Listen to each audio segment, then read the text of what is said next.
Hi అండి. ఒకసారి నా స్టైల్‌లో కాకరకాయ ఫ్రై ఇలా చేసి చూడండి. తినని వాళ్ళు కూడా ఎంతో ఇష్టపడి మరీ తింటారు.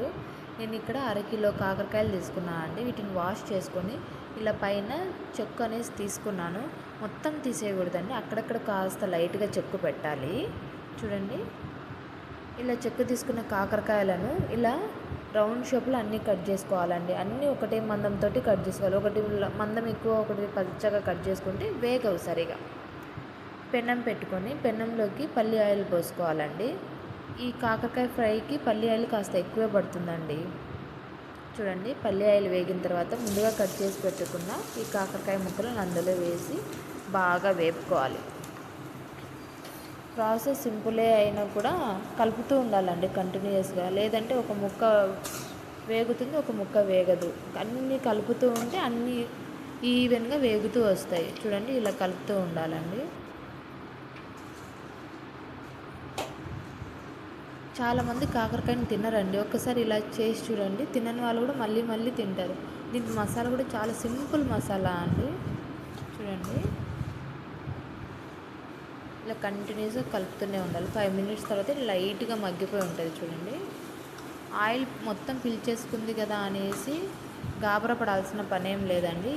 నిదానంగా ఆయిల్ మళ్ళీ వదులుతూ వస్తుందండి వేగే కొద్దీ. వెల్లుల్లి అండి, వెల్లుల్లిని ఇలా పేస్ట్ చేసి పెట్టుకోవాలి. చూడండి, ఇలా కలుపుతూనే ఉండాలండి. కాస్త ఓపిక పెట్టి చేసుకున్నామంటే ఎంతో రుచిగా ఉండే కాకరకాయ ఫ్రై మనకు సొంతం అవుతుంది. చూడండి, లైట్గా ఆయిల్ వదులుతూ వస్తుంది. చూడండి చూడండి 70% వేగింది. చూడండి,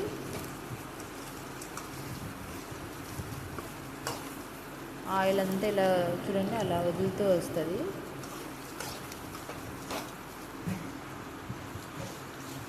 చూడండి, ఇలా వేగిన తర్వాత బాగా ముందుగా మనం ప్రిపేర్ చేసి పెట్టుకున్న వెల్లుల్లి పేస్ట్ని ఇందులో వేసుకొని రుచికి తగ్గ ఉప్పు రెండింటిని ముక్కలకు బాగా పట్టేలా కలుపుకోవాలండి. వెల్లుల్లి పచ్చివాసన పోయేంత వరకు బాగా వేపుకోవాలి. ఇలా వేపుకున్న దాంట్లో 2 స్పూన్లు కొబ్బరి పొడి, 1 స్పూను ఎండుమిర్చి పొడి వేసుకొని బాగా కలుపుకోవాలండి. దీనికి సింపుల్ మసాలా అంతే అండి. వెల్లుల్లి, కొబ్బరి పొడి, కారపొడి, ఉప్పు అంతే. అన్నీ బాగా వేగేంత వరకు కలుపుకుంటే అంతే అండి. ఎంతో కమ్మనైన కాకరకాయ ఫ్రై రెడీ.